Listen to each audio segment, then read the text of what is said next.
Papuri sa ating Panginoon. Isang mapagpalang gabi sa lahat po ng mga walang sawang sumusubaybay at nakikinig ng mga online services ng Unchangeable God Commission Church dito po sa Facebook Live. Nais ko pong batiin din ang bawat isa sa atin ng Merry Christmas bagamat tapos na. Ayan, sana po naging masaya, mapayapa at maayos po ang pagdiriwang natin ng Kapaskuhan. Amen, amen. Nais ko po kayong i-welcome sa isang panibagong pagkakataon muli na maaral ang salita ng Diyos sa gabing ito ngayong Wednesday. Amen, amen, amen. Sige po, tayo pong lahat ay manalangin. Tunay nga o Diyos na sa gabing ito dinadakila, pinupuri, pinasasalamatan ka namin Panginoon, Lord. Ito ang araw, Panginoon, na ibinigay mo sa amin upang tunghayan muli ang iyong salita.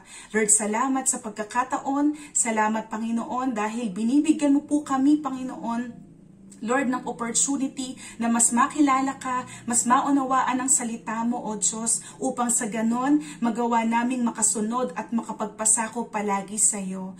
Lord, sa oras na ito, dalangin namin na ihanda mo po ang bawat isa, O God, sa pag-aaral namin ng iyong salita. Ano man yung mga nakikita mo pong karumihan, kakulangan, mga kasalanan na hindi po nakapagbigay ng kaluguran sa iyo, Panginoon. Lord, sa paglapit namin sa iyo sa oras na ito, patuloy na hinihingi po namin ng tawad ang lahat ng ito, O God. I pray, Lord, na ihanda mo po ang bawat isa. Linisin mo po ang bawat isa at marapatin mo po na ang bawat isa sa amin, Panginoon, ay patuloy, Lord, na makapag-aral, Lord, makatanggap, Panginoon, ng salita mo na siyang makatutulong sa amin, O Diyos, Lord, para maipamuhay namin yung uri ng pananampalataya na nais mo. Lord, pagpalain mo po ang iyong salita. Hinihiling namin ang paggabay at paghahari ng presensya ng banal na Espiritu sa oras na ito. Lord, we pray, Lord, and we declare, Panginoon, Lord, na kung sa amin lamang, Lord, kung kami po ay mananangan lamang, Panginoon, sa aming mga sarili-sarili, tunay nga, O Diyos, na wala kaming magagawa. Lord, we pray na ikaw po ang siyang manguna, ikaw ang magpakahayag, ikaw ang magturo, Panginoon, sa amin ng iyong salita. And hayaan mo, Panginoon, na maluwalhati ka sa oras na ito. Maitaas ang pangalan mo, Panginoon.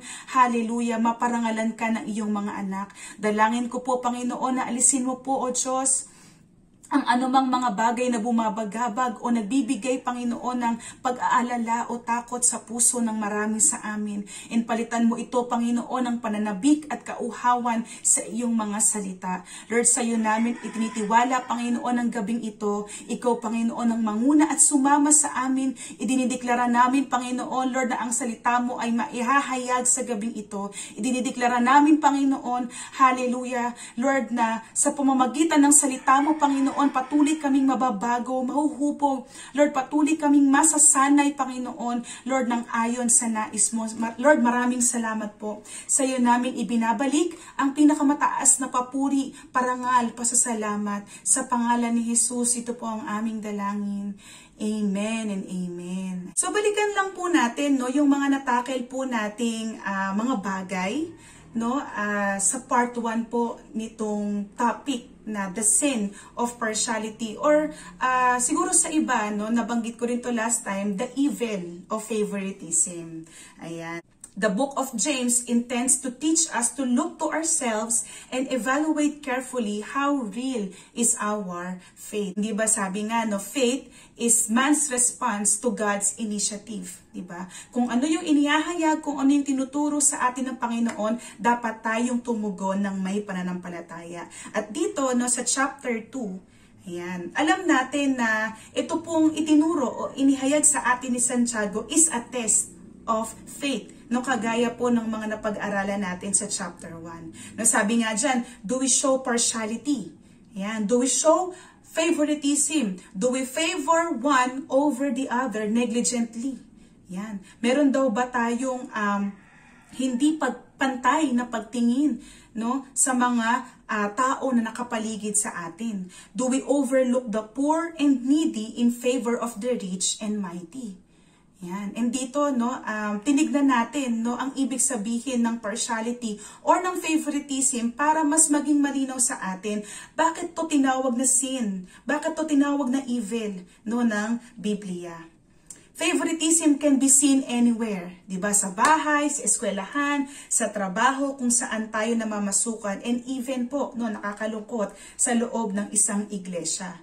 When we give someone much attention to the point of neglecting the other, tandaan natin, no, in its simplest definition, ang favoritism po ay kasalanan. No, that is favoritism.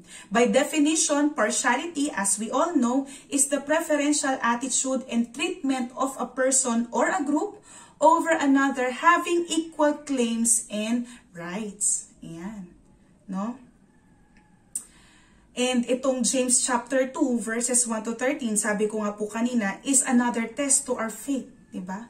This test of faith will reveal to us how we truly obey and respond as God's children. Kasi tandaan natin, nasabi na rin natin ito noong nakaraan, that if we are truly the children of God, we will react as to how God reacts, no, sa mga issues or mga situations na kagaya nito, because His character will manifest in and through us, no? Kaya may mga ilang punto po tayo, no, na binuksan o tinalakay, no, sa part 1 po ng lesson natin. At ang pinakauna po dyan, syempre for us to respond properly or correctly, no, sa sin of partiality, we must define, no, the partiality. We must define bakit siya problema or bakit siya issue. No, kaya nga yung point number 1 is the issue of partiality. No, makikita natin yan sa verses 1 to 4. We know that a true saving faith shows impartiality. Yan. So sabi nga po sa verse 1, hindi ba, ng chapter 2, my brothers, show no partiality as you hold the faith in our Lord Jesus Christ, the Lord of glory. Amen. To show no partiality means to show no favoritism. No, sa ibang pakahulugan, to show no respect or regard of persons. No, kasi kapag ka nagbigay ka ng respect or nagpakita ka ng respect or regard, no, sa persons, it means partialities, no, plural form. As believers of God, we should show or we should not show partiality, as this is against each other. No? Because if you show partiality, then you should not hold the faith you have in Christ. Kasi contradictory po iyon sa isa't isa. Kaya in short, do not practice partiality if you have faith in Christ. Amen? Our God is an impartial God. No, sabi po sa Deuteronomy 10 verse 17, sabi dyan, for the Lord your God is God of gods and the Lord of lords, the great, the mighty, the awesome God, who is not partial and takes no bribe. Yan. Kaya nga kung ang Diyos natin ay hindi nagpapakita ng partiality, no, sa kanyang nilikha, no, sino man sila, dapat po ganun din tayo. No, kasi we bear the name of our Lord Jesus. Hindi mahalaga kung ikaw ay mahirap, kung ikaw ay mayaman, kung ikaw ay edukado o hindi nakapag-aral, kung gaano mo dalhin, no, ang iyong sarili, 'di ba? Kung gaano ka kaganda, manamit, gaano man karami ang iyong pag-aari, gaano man kadami ang achievements or goals mo sa buhay, no, as the Bible says, amen, He always look at the heart. It is always based on the condition of our heart, our soul, and our salvation. No, kaya nga to make this issue, no, clearer to us, no, para maunawaan natin bakit ayaw ng Panginoon ng partiality. Nagpakita si James, no, ng example. 'Di ba? Sabi doon, kung merong pumasok sa assembly nyo na isang mayaman at isang mahirap, no, talagang well defined, no, kung anong klaseng mayaman yung o kung anong klaseng tao yung mayamang tao na yon, at kung gaano kahirap yung mahirap na tao na yon. Diba? Yung mayaman, sabi doon, he was dressed in brilliance. Talagang nagniningning, no, kumikislap sa ganda. No, and he is gold-fingered. Ibig sabihin, napakadaming singsing na nakasuot sa kanyang mga daliri. And yung isa na pumasok is talagang mahirap. To the point na kailangan niyang manlimos, no, para matugunan ang kanyang pangailangan. So, the gold-fingered man, dressed in fine clothing, and a man dressed in shabby clothing. 'Di ba? Sabi nga doon, 'di ba? And if you pay attention to the one who wears the fine clothing and say, you sit in a good place, while you say to the poor man, you stand over there and sit down at my feet. Verse 4, have you not then made distinctions among yourselves and become judges with evil thoughts? What makes it sin is that it does not reveal the glory of Christ, of whom we hold the faith. No, kapag meron tayong evil intent or evil thought na magtangi, no, ng isa over the other. No, sabi diyan, it does not reveal the glory of Christ, in whom na sinasabi natin that we hold our faith. It does not show any love of God in us at all. No, may bias agad, may prejudice agad. No? Na hindi mo pa tunay na nakikilala yung tao na yon, no, na-judge mo na siya, nahatulan mo na siya, no, based sa kanyang outward appearance. No, kaya mga kapatid, yung sin of partiality, talagang indicator siya or marka, palatandaan siya na ang buhay ng tao na yon na nakakakumit noon ay hindi talaga tunay na nabago. And so, it becomes a test of genuine faith. Listen, my beloved brothers, of verse 5, has not God chosen those who are poor in the world to be rich in faith and heirs of the kingdom? Makikita natin, di ba, yung divine appointment ng mahirap, no, sa mata ng Panginoon. Na sila yung pinili ng Panginoon, di ba, para mag-take part doon sa kanyang magandang plano ng redemption. Most of them are really poor. Amen? Financially or materially, physically poor. No, na-discuss na rin po natin yan last time. And ito nga po yung paalala nga sa atin, di ba, ng 1 Corinthians 1 verse 26. For consider your calling. No, wag na tayong lumayo, tayo na lamang.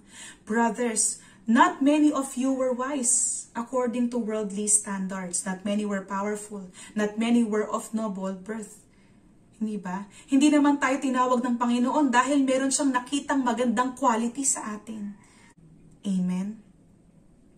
Number 3, sabi dyan, the iniquity of partiality. Yan. Makikita po naman natin yan sa verses 8 to 11. So, gusto ko pong basahin sa Tagalog naman. Ayan. Sabi dito sa verse 8, mabuti ang inyong ginagawa kung tinutupad ninyo ang utos ng Diyos na ating hari. Ayon sa kasulatan, ibigin mo ang iyong kapwa gaya ng pag-ibig mo sa iyong sarili. Verse 9, ngunit kung nagtatangi kayo ng tao, kayo'y nagkakasala at batay sa kautusan, dapat kayong parusahan. Verse 10, ang lumalabag sa isang utos kahit tumutupad sa iba ay lumalabag sa buong kautusan. Verse 11, sapagkat ang Diyos na nagsabing huwag kang mangangalunya, ay siya rin nagsabing huwag kang papatay. Ngunit pumapatay ka man, nilalabag mo pa rin ang kautusan. So, talakayin natin ito mga kapatid, no? The iniquity of partiality. Yan. So, a true saving faith impartially loves other as own self. No? Himay-himayin po natin, no, verse by verse, no, para mas maintindihan po natin itong mga talatang ito. No, 'di ba sabi diyan sa verse 8, if you really fulfill the law or the royal law according to the scripture, you shall love your neighbor as yourself, you are doing well. If you really, no, kung talagang ginagawa mo, kung talagang isinasabuhay mo, kung talagang sinasabi mo that you have the faith in Christ. Amen. No, dapat nakikita sa iyo, no, yung sinasabi dito sa verse 8. You shall love your neighbor as yourself. Ano bang ibig sabihin ng royal law? No? Sabi dito, royal law means sovereign. Bakit? Sino po ba ang nagbigay nitong royal law na sinasabi sa Book of James? Walang iba kundi ang ating Panginoon, who is the King of Kings. Diba? We know na kapag ang isang law or decree, no, ay ibinaba, ibig sabihin galing ito sa hari. Amen? So, it is a supreme binding law. Yan. Ganun siya kabigat. Ganun siya kaseryoso, mga kapatid. So, ibig sabihin pala, yung you shall love your neighbor as yourself is a royal law na nagmula sa Panginoon. Mababasa natin yan, mga kapatid, both in the Old and New Testament. So, saan po particularly? So, sa Leviticus 19 verse 18, sabi po dito, "You shall not take vengeance or bear or grudge against the sons of your own people, but you shall love your neighbor as yourself. I am the Lord." Amen? So, yun po yung sinabi no, sa Old Testament. Punta tayo sa New Testament. No, saan natin to mababasa yung kaparehong mga salitang ito? No, sa Book of Mark, chapter 12, verse 31. Sabi po ni Jesus, "The second is this, you shall love your neighbor as yourself." Amen? There is no commandment greater than this. So whether Old or New Testament, makikita natin mga kapatid na iisa ang sinasabi. No? Ibig sabihin, talagang ang kautusan ng Panginoon is unchanging. No? Hindi nagbabago. Bakit? No? Because our God is an unchangeable God. No? Kung sa paningin ng Panginoon ang sin of partiality ay kasalanan, lumipas man ang maraming panahon, it is still sin. No, kaya whether basahin natin siya sa Old or basahin natin yan sa New Testament, the commandment is still the same.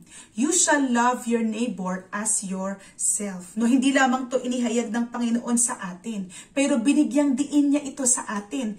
There is no commandment greater than this. In fact, no, ito yung summarized form. No, ito yung summary no nung mababasa natin sa Old Testament. No, sa Ten Commandments. Amen. No, yung mga ka-DJ ko, madalas itong marinig sa akin itong verse na ito. No, kasi talagang mga kapatid, dito talaga iikot no, yung ating worship, yung ating service sa Panginoon. Amen. So what does it mean to love your neighbor as yourself? No? Maaring yan po no, ang tanong ng marami sa atin. Paano ba natin matututunan talagang mahalin ang iba? No, syempre, no, kung paano natin siya binasa, yun po yung simplest explanation. Kung paano mo minamahal ang sarili mo, dapat ganun mo din mahalin ang ibang tao. Amen? To love your neighbor means to love them the way you love yourself.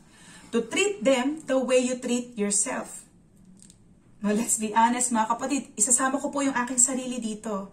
Alam ko po na mahal natin yung ating mga sarili-sarili. No, meron bang magdi-disagree sa akin sa oras na ito? No, meron ba dito ang hindi nagmamahal ng kanyang sarili? No, pwede bang mag-comment kayo ng emoji na kamay? Ayan. No, mag-raise kayo ng hand no, sa ating comment section. Sa tingin ko, no, walang magsasabi no, na hindi niya mahal no, yung kanyang sarili. No, paano ko po nasabi? Sabi dito, you love yourself, di ba? That's why you take care of yourself, di ba? Hindi mo nakakalimutang kumain no, sa isang araw. No, kung may pagkakataon kang makapagmerienda at kung may pagkakataon kang kumain ng midnight snack, gagawin mo eh. Di ba? Hindi mo papabayaan ang sarili mo na magutom ka. Amen?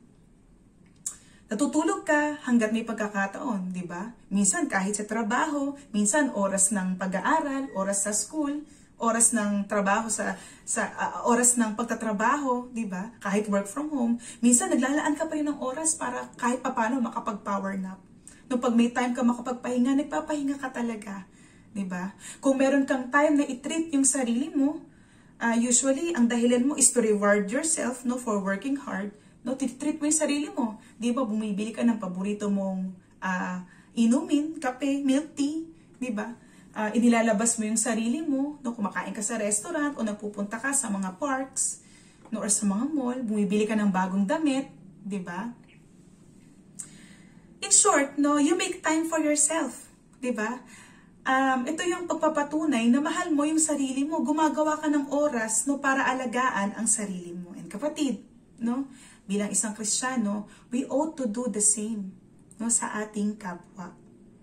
We ought to do that to others the way you do that to yourself. Kung paano mo tinatrato ang sarili mo, dapat ganun din daw natin tratuhin ang iba. So tunghayan natin no, yung ilang mga verses para mas maunawaan pa natin mga kapatid.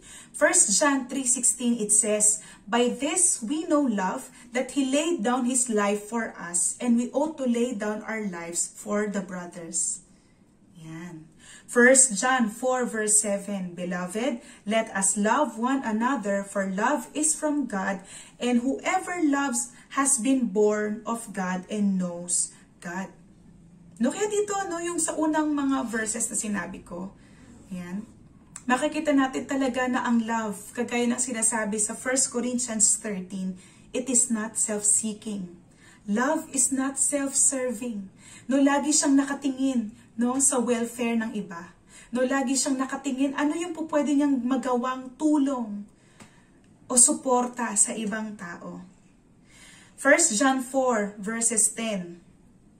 In this is love, not that we have loved God, but that He loved us and sent His Son to be the propitiation for our sins. Hindi ba alam natin to mga kapatid, no? Kaya natin nagagawang umibig din naman talaga ay dahil ang Diyos ang unang umibig sa atin.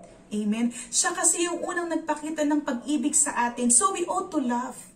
No? Kung papaanong unconditionally nagpakita ng pag-ibig ang Panginoon sa atin, we ought to do the same, no, sa ibang tao. 'Di ba sabi dito, paano pinakita ng Panginoon ang pag-ibig niya para sa atin? Sabi diyan sa verse 10, He sent His Son to be the propitiation for our sins. Pag sinabi pong propitiation, ano po ang ibig sabihin nito? Sabi doon, the wrath of God is satisfied and we are reconciled to Him. No? Sa pamamagitan ng kamatayan ng ating Panginoon sa krus, no, napawi, naapis. Amen? No? Ang galit ng Panginoon. Na hindi kayang iapis o hindi kayang pahupain ng tao.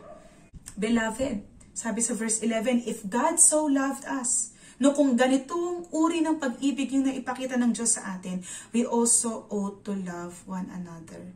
Hindi po pwede kasi na hindi yan mag-flow sa atin. Kaya nga, di ba, no, malinaw ang sinabi, no, sa taong hindi tunay na umiibig, ibig sabihin, ang pag-ibig ng Diyos ay wala sa Kanya. Kasi anong uri ng pag-ibig yung ipapakita mo sa kapwa mo? Amen?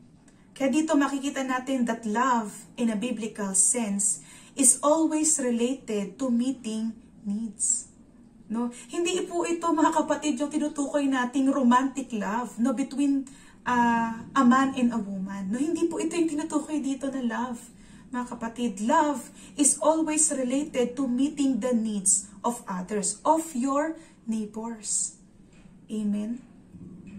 To love your neighbor as yourself means to meet their needs the same way you want your own needs to be met. Diba? Kaya talagang totoo mga kapatid, nung tayo ay naligtas, nung tayo ay tumanggap ng kaligtasan mula sa Panginoon, tayo talaga ay hindi na nabubuhay para sa ating mga sarili. Amen? No, kaya nga, it is very contradictory to say, no, na mahal natin ang Panginoon, pero madamot tayo, no, sa ibang tao. Pinagdadamot natin yung ating tulong sa kanila, yung ating oras, no, yung ating lakas, no, yung ating pwedeng magawa, no, para sa ibang tao. Ito pa ang isang tanong, no? Maaaring yung ilan sa atin, ito ang tanong. No, kapatid, sino ang aking kapwa? Who is my neighbor? Ayan. Kanina pa natin pinag-uusapan na dapat mahalin ko ang aking kapwa. Sino ba itong kapwa na ito na dapat kong pagpakitaan ng pag-ibig na sinasabi? So, buksan po natin ang ating Bible sa Book of Luke, chapter 10, verses 30 to 37. Alam ko po na halos lahat sa atin alam po ang istoryang ito, no? The parable of the Good Samaritan. No, kasi itong parable na ito, inihayag ito ng Panginoon in response, no, doon sa tanong ng lawyer sa chapter 10 ng Luke. Who is my neighbor? Diba? Kaya sabi dyan, no, verse 30, no, pahintulutan niyo po ako na basahin ito. Sabi dyan, Jesus replied, a man was going down from Jerusalem to Jericho and he fell among robbers, who stripped him and beat him and departed, leaving him half dead. 31, now by chance a priest was going down that road, and when he saw him, he passed by on the other side. 32, so likewise a Levite, when he came to the place and saw him, passed by on the other side. Verse 33, but a Samaritan, as he journeyed, came to where he was, and when he saw him, he had compassion. He went to him and bound up his wounds, pouring on oil and wine. Then he set him on his own animal and brought him to an inn and took care of him. Verse 35, and the next day he took out 2 denarii and gave them to the innkeeper, saying, take care of him, and whatever more you spend, I will repay you when you come back. Verse 36, which of these 3 do you think proved to be a neighbor to the man who fell among the robbers? No? And po pwedeng ito rin yung maging tanong sa atin ngayon, no? Sino sa tatlong ito, no, sa tingin natin, yung nagpatunay na talagang siya ay neighbor, no, nung tao na siyang ninakawan, no, ng mga robbers? No, hindi ba ang naging sagot ng lawyer sa verse 37, the one who showed him mercy? And Jesus said to him, you go and do likewise. So you see, no, mga kapatid, no, talagang wala sa position eh. Di ba? Yung priest, yung Levite, no, alam nila ang kautusan, for sure. No, kasi ito ay kanilang inaaral at ito ay kanilang itinuturo at the same time. No, pero why is that? No, nasa kabila na alam nila ang law, no, itinuturo, ipinipreach nila ang law, no, sa mga synagogues, ay nagkibit balikat. No, nung nakakita sila ng isang taong nakahandusay sa daan. Why is that? No, na yung isang Samaritan na tinuturing na outcast, no, ng mga Jews, no? Siya ang nagpakita ng tunay na pag-ibig sa kanyang neighbor. Kaya mga kapatid, no, kagaya ng sinabi ko po kanina, kapag talagang walang transformed life, when the heart is not regenerated, hindi natin magagawa talagang ibigin ang ating neighbor. No? Yung position na hinuhold natin, halimbawa kung church leader ka, it is meaningless. No? Kaya nga, di ba, sabi ni Pablo sa 1 Corinthians 13 din. Di ba, basahin natin. No? Para maging malinaw po sa ating lahat. Di ba, sabi doon sa verses 1 to 3. Sabi dyan, if I speak in the tongues of men and of angels, but have not love, I am a noisy gong or a clanging cymbal.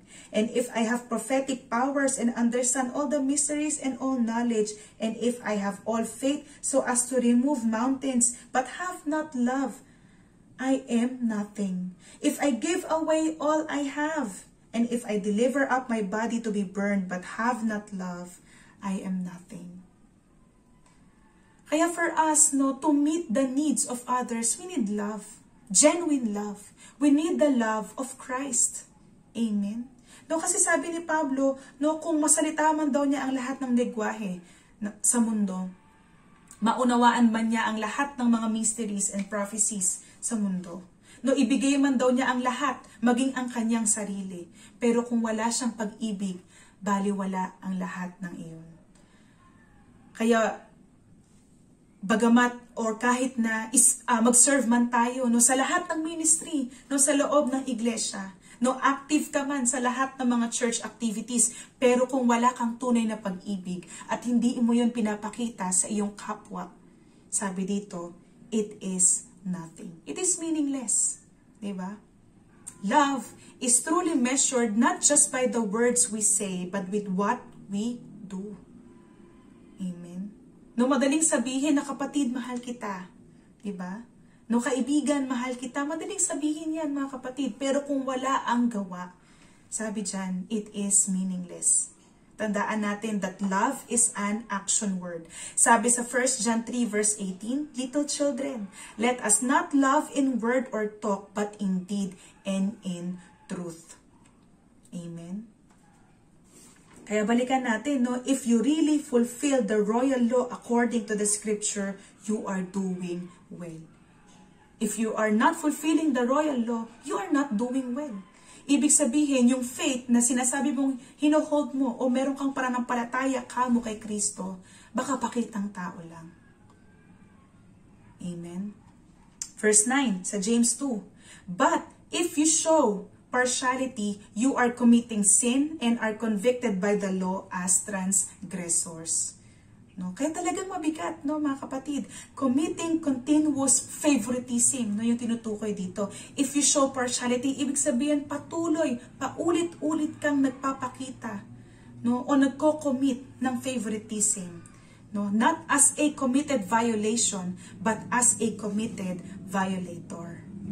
Sin, no, in Greek, is hamartia, which means to miss the mark or to err.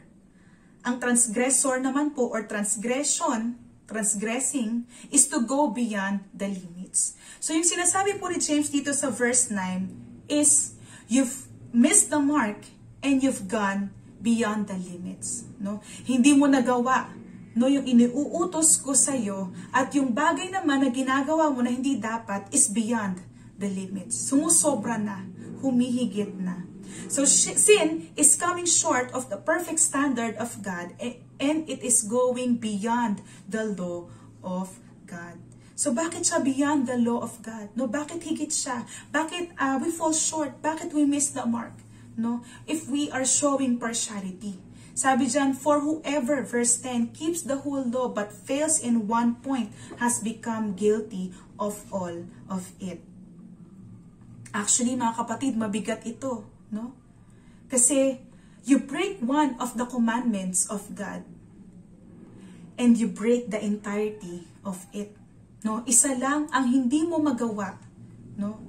Hindi mo na nagawa yung kabuuan ng kanyang kautusan. No, maaring sabihin niyo, kapatid, para bang masyado namang mabigat, no? Yung hinihingi ng Panginoon na pagsunod sa amin. Eh, hindi ba sin of partiality lamang naman ito? No? Again, no, kagaya ng sinabi ko po, no, sa introduction, what the Bible calls sin is sin, no matter how much we compromise our faith. Mga kapatid, there is no small sin, no, walang maliit na kasalanan, no, walang mga mabababaw na kasalanan, no, walang mga kasalanang tolerable sa paningin ng Panginoon. No, kapag sinabi ng Panginoon na ang sin ay sin, wala tayong magagawa kung hindi magpasakop doon. No? Bakit seryoso? No, na tinitake ng Bible ang kasalanan. Mga kapatid, babalik tayo sa central message ng gospel. It is because of the seriousness of our sin that Christ died for us. Kung hindi ganun kabigat yung kasalanan na ating ginawa, ano ang dahilan? Kung bakit namatay ang ating Panginoong Jesus para sa atin. It is because we are too sinners and it is because our sins are too great, no, sa paningin ng Panginoon na even tayo, no, hindi natin kayang bayaran yung ating mga kasalanan. That's why, no, ang Bible is a very serious, no, about sin. No, kahit pa small sin yan sa tingin natin or tolerable naman yung sin na yan. Diba? It's like, halimbawa, no, sumakay ka ng bus or ng anumang public utility vehicles, no, na papuntang Ortigas or BGC. Diba? Madalas kang makakita doon ng mga buildings, diba? Iba't iba ang forms, shapes, sizes, iba't iba ang design, no, kung paano siya itinayo, diba? Iba-iba ang height, diba? Pero subukan mong sumakay ng eroplano o helicopter, no, na ang point of view mo is top, no, top view, no, yung nakatingin ka pababa. Hindi ba? No, kahit gaano kaganda, no, yung tsura ng mga building na yan, kahit gaano siya kataas, no, pag tinignan mo siya, no, sa view, no, mula sa itaas, pare-pareho lang siya eh. Amen? Iisa lang siya. Amen? Walang pinagkaiba, no, sa bawat isa. No, ganun din po, no, yung kasalanan natin, no, sa paningin ng Panginoon. Bagaman sa tingin natin, para bang may iba't ibang level ng sin, sa paningin ng Panginoon, mga kapatid, ang kasalanan ay kasalanan. Yan. It is like hitting a glass with a hammer. Amen? A small crack can shatter the whole glass into small pieces. No? Kaya nga, di ba, yung isang maliit na lamat, no, sa pagdaan ng panahon, no? At syempre may contribution or may factors, no, yung surroundings niya, diba? Yung environment niya. Yung lamat na yun lumalaki, no, hanggang sa yung buong glass na yun. Halimbawa, isang salamin ng pinto, isang salamin ng bintana o salamin sa mukha na ating ginagamit ay mabasag ng tuluyan. So ganun po, no, ka-serious yung sin. And the whole law, tandaan natin mga kapatid, is a single piece. Hindi tayo po pwedeng pumili kung ano lang yung gusto nating sundin. No, na okay lang no, na meron akong favoritism, pero hindi naman ako nangangalon niya. Okay lang na ako ay nakaka-commit ng sin of partiality, na nagtatangi ako ng tao. No, hindi naman ako pumapatay. No? Hindi naman ako tumatapak ng buhay ng ibang tao. Hindi naman ako nagsisinungaling, hindi naman ako nagnanakaw. No, we cannot choose what we want to obey while we neglect the others, for we ought to live by all of it. God's law is meant to teach us how to submit to His divine will. No, kung hindi rin lang naman pala natin kailangan, no, yung ibang parte ng kautusan na yun, bakit pa siya sinabi ng Panginoon? Diba? Kung hindi rin lang naman pantay ang pagtingin ng Diyos sa bawat kasalanan, no, bakit seryoso ang Bible sa pagdidil ng sin? No, kaya nga dito, no, sa verse 11, sabi dyan, for he who said, do not commit adultery, also said, do not murder. If you do not commit adultery but do murder, you have become a transgressor of the law. Sabi sa verse 11. Kaya ang partiality po dito mga kapatid, in-equate siya in committing adultery and murder. No? The sin of favoritism at its root can lead to an attitude of hate. No, bakit ka ba nagtatangi ng isang tao? Kasi maaaring galit ka sa kanya. No, ayaw mo sa kanya. Diba? Ayaw mo siyang makasama, ayaw mo siyang makita. No? And we know, no, that hate is the attitude also behind murder. Hindi natin alam kung saan po pwedeng mapunta yung sin of partiality or the evil of favoritism. No, sa pagtatangi natin, no, maaaring nayayapakan na nga natin ang buhay ng iba to the point na nasisira na natin yung buhay ng ibang tao. Kaya nga, again, no, pag binasa nga natin, di ba, yung Matthew 5, di ba, sabi doon, sabi ni Jesus, you have heard that it says, no, do not commit murder, do not murder. Pero di ba, sabi ni Jesus, pero sinasabi ko sa inyo, na kung ikaw ay meron kang galit, no, sa puso mo, sa iyong kapatiran o sa kapwa mo, you are already committing murder. Mabigat? Yes. Diba? Sinabi din niya, you have heard it. No, sinabi sa kautusan na you should not commit adultery. No, do not commit adultery. Pero sinasabi ko sa inyo na ang sino man na tumitingin sa isang babae ng may pagnanasa is already guilty of adultery, is already committing adultery with her in his heart. Mabigat? Mabigat mga kapatid, kasi ganun kaseryoso ang Panginoon. No? Para sa atin, nasa isip ko lang naman. No? Hindi po ba mga kapatid, lahat ng mga nakocommit na sin ng tao, saan po ba nagsisimula? Sa isip. Kaya ganun po kabigat mga kapatid, yung sin of partiality. Hindi mo alam kung saan po pwede na humantong yan. Di ba, no, minsan makakabasa tayo sa mga balita, makakapanood tayo, di ba, sa TV, no, na nag-inuman lang, no, yung dalawang magkaibigan, no, pagkatapos nagpatayan na sila, no? Kasi nagkabiruan lang, no, hindi nagustuhan ng isa, na-offend yung isa, di ba, yung isa naman, no, hindi nagpatalo, no, hanggang sa nag-away, nagkabarilan, nagkapatayan. So, hindi natin maaaring masabi kung ano yung po pwedeng kahinatnan kasi domino effect siya, mga kapatid. No, kaya breaking one of the commandments of God means breaking the entirety of it.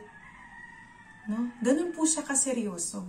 Kaya nga, while some other churches, no, tinitake na less sin or lesser sin, no, ang favoritism. Dito, no, si James, inaddress niya sa atin that any sin, no matter how small it seems, constitutes breaking the entirety of God's law for His people.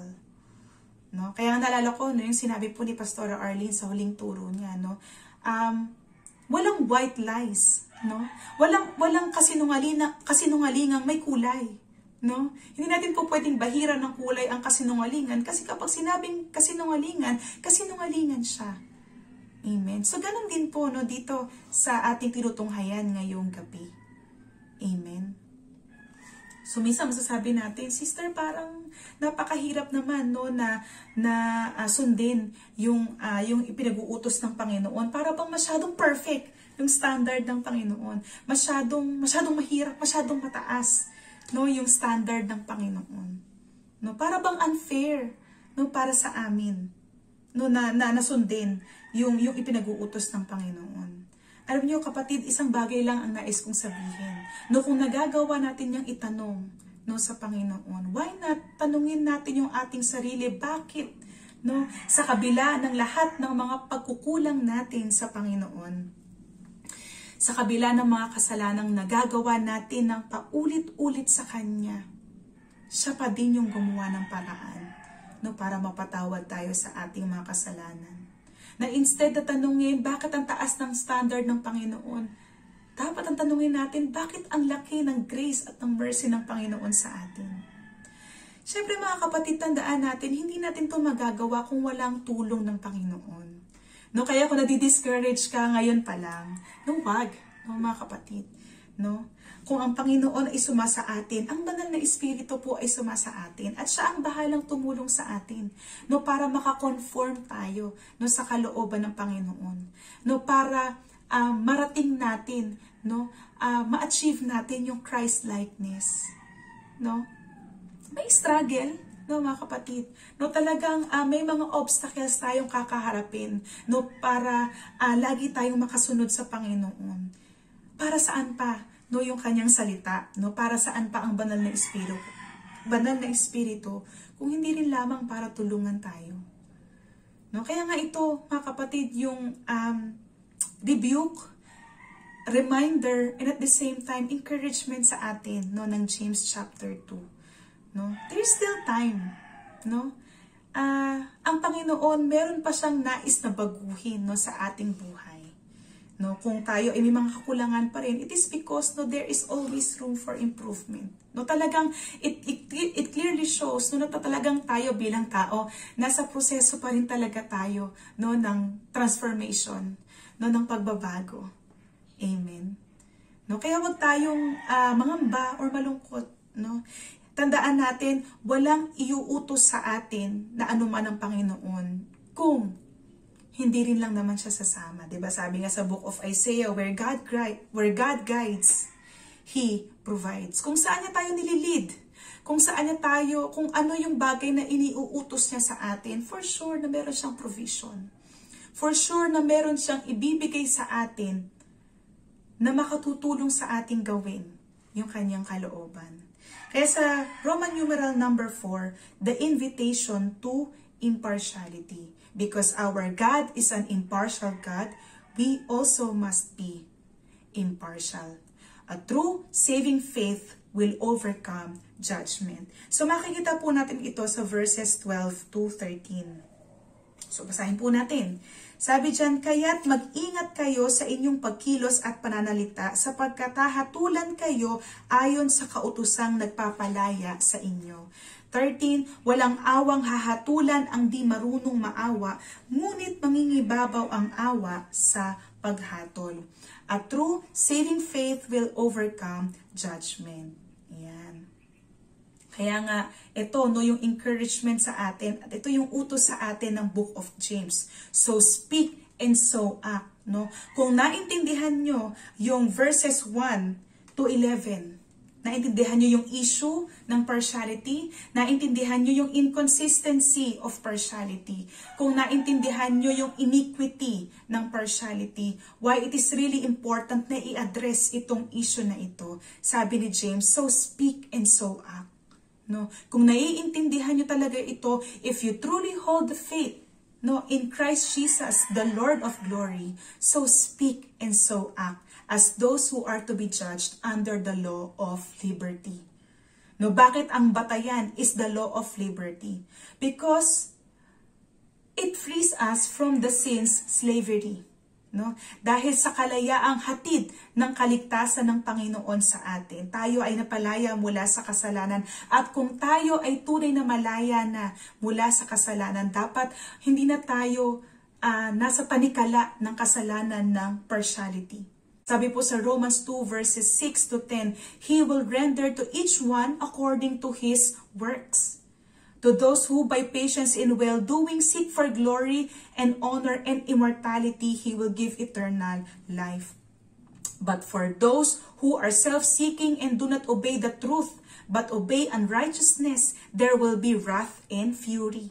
Verse 9, there will be tribulation and distress for every human being who does evil, the Jew first and also to the Greek. Verse 10, but glory and honor and peace for everyone who does good, the Jew first and also the Greek. Verse 11, for God shows no partiality. Lahat tayo mga kapatid ay haharap sa Panginoon one day. At ito yung isang bagay na dapat nating paghandaan. Kaya nga sabi ni James, hanggat hindi pa dumarating ang panahon, ang oras ng paghatol, di ba sabi dyan, mag-ingat kayo sa inyong pagkilos at pananalita. Bakit natin kailangang pag-ingatan yung ating pagkilos at pananalita? Verse 13, for judgment is without mercy to one who has shown no mercy. Mercy triumphs over judgment. So those who are unmerciful, tandaan natin, is the mark of an unbeliever. Ang isang taong hindi nagpapakita ng awa o kahabagan sa kanyang kapwa ay hindi talaga tunay na nakakilala. Because a true believer is characterized by a transformed heart, a regenerate heart that conforms to the image and likeness of Christ. Amen. At pinagsusumikapan na talagang mamuhay kagaya ng example na ibinigay ni Kristo. Sabi nga po ni Professor James Roskop, hindi ko po alam kung tama yung aking pronunciation sa kanyang last name. Sabi niya, when a man lives without mercy to others in God's world, kapag ang isang tao daw po ay namumuhay ng walang pagpapakita ng kahabagan sa iba, he simply shows off the fact that he himself has never responded right to the immeasurable mercy of God. Kasi magiging merciful ang isang tao na tumanggap din ng mercy at naunawaan ito. The mercy of man, or the mercy a man has shown others as fruit of a life touched by God's saving mercy will triumph over judgment. And dito, naalala ko dito yung parable of the unforgiving servant. Di ba? Isang araw, makikita natin yan sa Matthew 18, di ba? Isang araw, hindi ba ipinatawag ng master, yung isang servant na mayroong pagkakautang sa kanya na 10,000 talents, di ba? At dahil itong servant na ito, wala siyang kakayahang magbayad, sabi ng master, okay, sige, ikaw ay ipagbibili ko, kasama ng iyong asawa at ng iyong mga anak at ang lahat ng ari-ari ang meron ka bilang pambayad sa utang mo sa akin. Yung servant, sa takot na siya ay ipagbili ng kanyang master, siya ay nakiusap, siya ay lumuhod. Siya ay nagmakaawa sa kanyang master na kung pupwede ay bigyan pa siya ng panahon na makapagbayad ang kanyang utang para hindi siya maipagbili. Yung master, out of pity and because he is a merciful master, kagaya ng ating Panginoon. Diba sabi doon, siya ay inabsuelto sa kanyang pagkakautang. So okay na. Itong servant na ito, paglabas niya, nakita niya yung kanyang fellow servant na merong utang sa kanya na 100 denarii. Kaya nilapitan niya ito at pinuwersang singilin yung kanyang utang. Itong fellow servant niya na ito, dahil walang pambayad nga din sa kanyang pagkakautang, nakiusap. Ganun din, kung paano siya nakiusap doon sa kanyang master, itong fellow servant na ito nakiusap sa kanya na kung pupwede, ay bigyan siya ng pagkakataon na makabayad. Itong unmerciful servant na ito, hindi siya nagpakita ng mercy. Anong ginawa niya? Diba? Kinaladkat niya sa kulungan, ipinakulong niya. Sabi diyan, he choked him, and dragged him, na maipakulong.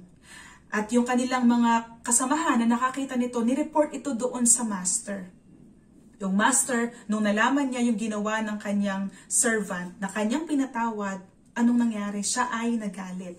No, sabi sa verse 32, Then his master summoned him and said to him, You wicked servant, I forgave you all that debt because you pleaded with me. Verse 33, And should not you have had mercy on your fellow servant as I had mercy on you? Hindi ba dapat magpakita ka rin ng awa at habag no, sa kapwa mo na alipin, kagaya ng pagpapakita ko ng awa at habag sa iyo? Kaya verse 34 sabi dito, And in anger his master delivered him to the jailers, and he should pay all his debt. No? Siya tuloy yung pinakulong, no? At siya ang inubliga na, no, ng master na bayaran yung kanyang utang. No, maaaring yung context nito, mga kapatid, is about forgiveness, kasi nagtanong sila Peter, no, ilang beses daw ba dapat magpatawad, diba? Pero hindi ba, no, ang forgiveness lagi siyang merong kaugnayan sa pag-ibig. So whether we show kindness to others sa pamamagitan ng pagtulong sa kanila or pag-meet ng needs nila, no, sa papaanong paraan man, no, na po pwede or maaari, or we give forgiveness sa mga taong nakasakit sa atin, sa mga taong gumawa ng kamalian sa atin, we ought to show them mercy. No? Mercy in showing kindness, and mercy in giving forgiveness. Showing forgiveness. Kaya sabi po sa Matthew 5 verse 7, Blessed are the merciful, for they shall receive mercy. Mapalad ang mga nagbibigay ng mercy, dahil sila ay tatanggap din noon. So be merciful, tandaan natin mga kapatid, because at the proper time, on God's judgment throne, those who showed mercy will be shown mercy as well. No? Kaya yun yung sinabi po, no, sa verse 13, For judgment is without mercy to one who has shown mercy. No, bakit ka pagpapakitaan ng Diyos ng mercy kung ikaw mismo ay hindi ka merciful? At kung hindi ka merciful, ibig sabihin, pagpapakita po iyo na talagang ang Diyos ay wala sa iyo. Ganun po siya, mga kapatid. So, let our words speak mercy to all who needs mercy. Let our works speak mercy or act mercy for all who needs mercy.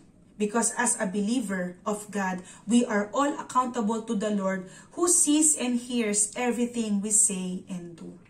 Diba? Matthew 12 verses 36 to 37. Yan.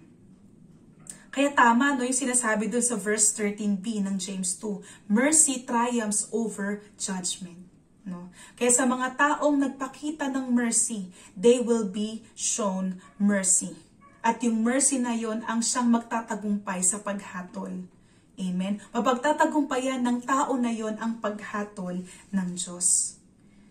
Yan. Kaya po sa ating pagtatapos, sabi po sa Romans 15 verse 5, May the God of endurance and encouragement grant you to live in such harmony with one another, in accord with Christ Jesus, that together you may with one voice glorify the God and Father of our Lord Jesus Christ. Therefore, verse 7, welcome one another as Christ has welcomed you, for the glory of God. Now, if we seek to glorify God in our lives, we ought to love others. We ought to welcome one another. Kaya nga, mga kapatid, no, kung ang pag-uusapan lang naman din is partiality, no, sabi dyan, the only time partiality is a good thing is when we value others even more than ourselves. Amen. Because love, in a biblical sense, is always in response, no, in meeting the needs of others. Philippians 2 verses 3 to 4, mga huling talata na lamang po.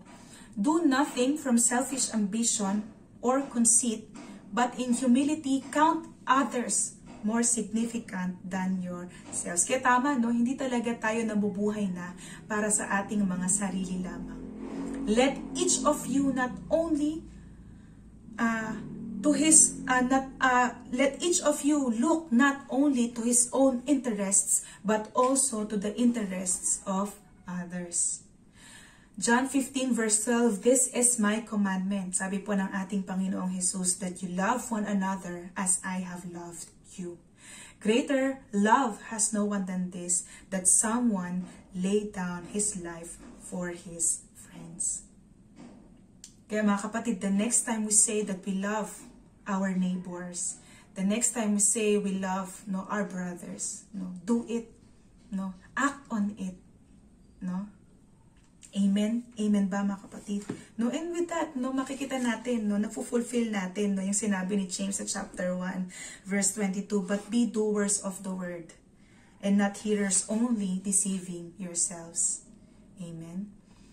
Last po, John 14, verse 15, if you love me, you will keep my commandments. So, anong commandment ng Panginoon? Mark 12, verse 31, you shall love your neighbor as yourself. Amen. You shall be impartial because our Lord is an impartial God. Amen po ba mga kapatid? Amen. Ayan. Sige po, tayo pong lahat ay muling yumuko at pumikit. Samahan niyo po ako sa isang pangwakas na panalangin. Amen. Hallelujah. Panginoon, sa gabing ito, O Diyos, patuloy po na nagpapasalamat po kami sa mga salitang ginamit nyo para turuan, paalalahanan, ituwid, at gabayan kami, Panginoon, sa uri ng pamumuhay, Lord, na nais mo po, Lord, na mangyari sa amin. Lord, salamat sa pagpapaunawa sa amin ng tunay na kahulugan talaga ng pag-ibig. Lord, na ang pag-ibig, Lord, ay hindi lamang dapat, Lord, ipinapakita, Lord, tuwing may mga specific na araw lamang ng taon, kagaya ng Pasko. Na hindi lamang dapat ito ipinapakita sa mga tao na gusto lamang naming ibigin. Pero Lord, bilang anak mo, bilang lingkod mo, dapat na ipakita namin yung pag-ibig na walang katulad. Lord, na kung papaanong inibig mo kami na walang katulad. Lord, sa lahat ng uri ng tao, sino man sila, ano man, Panginoon, Lord, ang kanilang background sa buhay, ano man ang kanilang social or economic standing sa buhay, Lord, we ought to love them. Kaya nga, Lord, I pray that may you break our heart, Panginoon, Lord, ng pagiging self-serving, Lord, ng pagiging self-loving, Panginoon. And teach us, O God, to love the way, Lord, you have loved, O God. Patuloy na gamitin mo po ang mga salitang ito, O Diyos, para palaging ipaalala sa amin, Lord, na ang pag-ibig, Panginoon, Lord, ay kagaya ng pag-ibig, Lord, na ipinakita mo sa amin. Kung papaanong ibinigay mo ang buhay mo para sa amin, Lord, nang walang hinihinging kapalit, at hindi tumitingin sa kung ano ang mga kakulangan na nagawa namin sa iyo. Lord, marapat lamang na yun ang gawin namin sa ibang tao. Lord, salamat po sa buhay ng mga kapatid ko na nakasama ko ngayong gabi. I pray, Lord God, na ang mga salitang ito na amin natunghayan, Lord, ay patuloy na mailagay sa pinakamalalim na bahagi ng aming mga puso. Lord, bulay-bulayin namin ito, gamitin namin ito, isabuhay namin ito, Panginoon. Lord, maraming salamat po. Hallelujah. Lord, sa iyo po namin ibinabalik ang pinakamataas na papuri, parangal, pagsamba. Lord, nawa ikaw po ang naluwalhati, O God, sa oras na ito. Ito po, Panginoon, ang aming sama-samang panalangin sa pangalan ni Jesus. Ang lahat po ay magsabi ng Amen. Amen. Ayan, maraming salamat po mga kapatid sa inyong lahat sa pagsubaybay niyo po sa ating online Bible study sa araw na ito. Amen, amen. Muli po, nais ko pong batiin ang bawat isa ng Merry Christmas and Advance Happy New Year. At, amen, kung meron pa kayong mga prayer requests sa mga oras na ito, wag po kayong mahihiya na makipag-ugnayan sa amin. You can message us directly. Amen. Dito po sa Messenger, dito sa Facebook. Amen. Because mga kapatid, we would love to pray for you. At para hindi po kayo mahuli sa mga latest videos and updates ng ating page, amen, i-like at i-follow po natin ang Unchangeable God Commission Church dito po sa Facebook. Maraming salamat po mga kapatid. To God be the glory.